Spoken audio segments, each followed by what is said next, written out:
قارون حضرت موسیٰ علیہ السلام کا چچا زاد بھائی تھا۔ اس نے دنیاوی علوم میں بہت ترقی کی تھی اور حضرت موسیٰ علیہ السلام سے حسد کیا کرتا تھا۔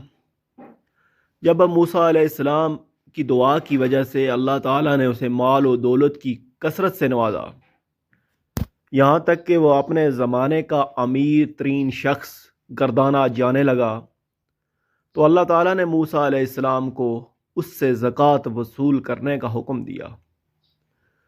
اس نے زکوٰۃ دینے سے انکار کر دیا اور لوگوں سے کہنے لگا، موسیٰ علیہ السلام اللہ کے نام پر تمہارے مالوں کو کھانا چاہتا ہے۔ اس نے نماز کا حکم دیا، تم نے برداشت کیا۔ اس نے اور احکامات جاری کیے جن کو تم برداشت کرتے رہے۔ اب وہ تمہیں زکوٰۃ کا بھی حکم دیتا ہے، اس کو بھی برداشت کرو۔ لوگوں نے کہا، یہ ہم سے برداشت نہیں ہوتا، تم ہی کوئی ترکیب بتاؤ۔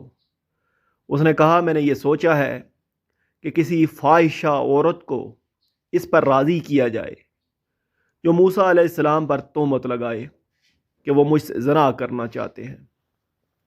لوگوں نے ایک فاحشہ عورت کو کثیر مال و دولت کا وعدہ کر کے اس پر راضی کر دیا کہ وہ موسیٰ علیہ السلام پر اس کا الزام لگائے۔ اس کے راضی ہونے پر قارون حضرت موسیٰ علیہ السلام کے پاس گیا اور ان سے کہا، اللہ تعالیٰ نے آپ کو جو احکامات دیے ہیں وہ بنی اسرائیل کو جمع کر کے سنا دیجیے۔ حضرت موسیٰ علیہ السلام نے اس تجویز کو پسند فرمایا اور سارے بنی اسرائیل کو جمع کیا۔ جب سب جمع ہو گئے تو حضرت موسیٰ علیہ السلام نے اللہ تعالیٰ کے احکام بتانے شروع کیے۔ اللہ کی عبادت کرو، کسی کو اس کا شریک نہ کرو، صلح رحمی کرو، اور دوسرے احکامات گنوائے جن میں یہ بھی فرمایا کہ اگر کوئی بیوی والا زنا کرے تو اس کو سنسار کیا جائے۔ اس پر لوگوں نے کہا، اگر آپ خود بھی زنا کریں؟ آپ نے فرمایا، اللہ کے احکام بلا تفریق نافذ ہوتے ہیں، اس میں جاؤ منصب کا کوئی لحاظ نہیں۔ چند لوگ اٹھے اور کہنے لگے، اے موسیٰ، آپ نے زنا کیا ہے۔ حضرت موسیٰ علیہ السلام نے تعجب سے فرمایا، کیا میں نے؟ لوگوں نے کہا، جی ہاں، آپ نے۔ اور یہ کہہ کر اس عورت کو بلا کر اس سے پوچھا کہ تو حضرت موسیٰ علیہ السلام کے بارے میں کیا کہتی ہے؟ حضرت موسیٰ علیہ نبینا علیہ الصلاۃ والسلام نے بھی اس کو قسم دے کر فرمایا کہ تو کیا کہتی ہے؟